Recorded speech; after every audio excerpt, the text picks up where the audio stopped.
তার বিনিয়োগ অনেক সময় সহ্য করার মতো না। ইব্রাহিম আলাইহিসসালামের যখন ইন্তেকাল হয়ে গেল, ইব্রাহিম আলাইহিসসালামের উম্মতরা সব তার জন্য ব্যথিত, ব্যাকুল হয়ে গেল। আমাদের নবী দুনিয়া থেকে বিদায় নিল, আমাদের নবী তো হারিয়েছে, নবীকে আর আমরা কোনোদিন দেখবো না, পাবো না।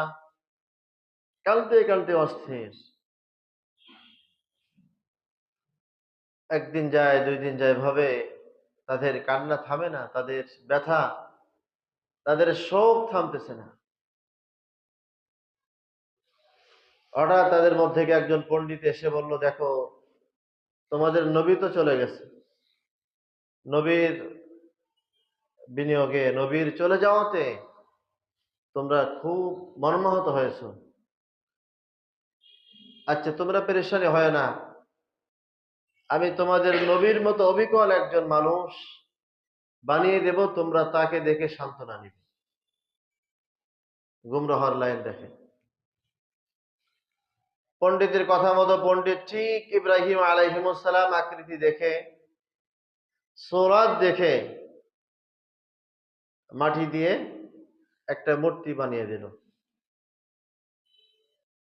তারা দেখে ঠিক তাই তো, আমাদের নবীর মতো দেখা যাচ্ছে। তারা তাকে সেবা যত্ন করলো, তার কাছে যায়, বসে, তাকে দেখে সান্ত্বনা নেয়। এরকম আমাদের সমাজেও দেখবেন অনেক ভণ্ড পীর আছে, যাদের ছবিও আছে। অনেক মুরিদের ঘরে ঘরে ছবি টানানো, ব্যবসা প্রতিষ্ঠানের ছবি টানানো।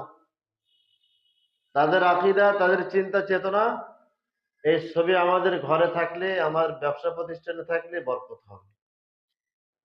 নাম বলে দেই, খাজা বাবা আটরশি। অনেক আমি দেখেছি সচক্ষে, আমি কয়েক ঘর থেকে নামিয়েও দিয়েছি। তাদের ব্যবসা প্রতিষ্ঠানে পীর বাবার ছবি লাগছে, ঘরের মধ্যেও রাখছে।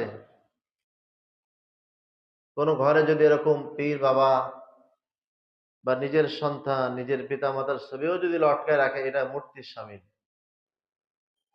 এটা রাখা যাবে না। যে ঘরে, যে প্রতিষ্ঠানে মানুষ বা কোনো জীব জন্তুর ছবি থাকে, সেখানে রহমতের ফেরেশতা প্রবেশ করে না, সে ঘরে ফেরেশতারা আসে না। অথচ পীর বাবাজির ছবি, আট্রশি পীর যার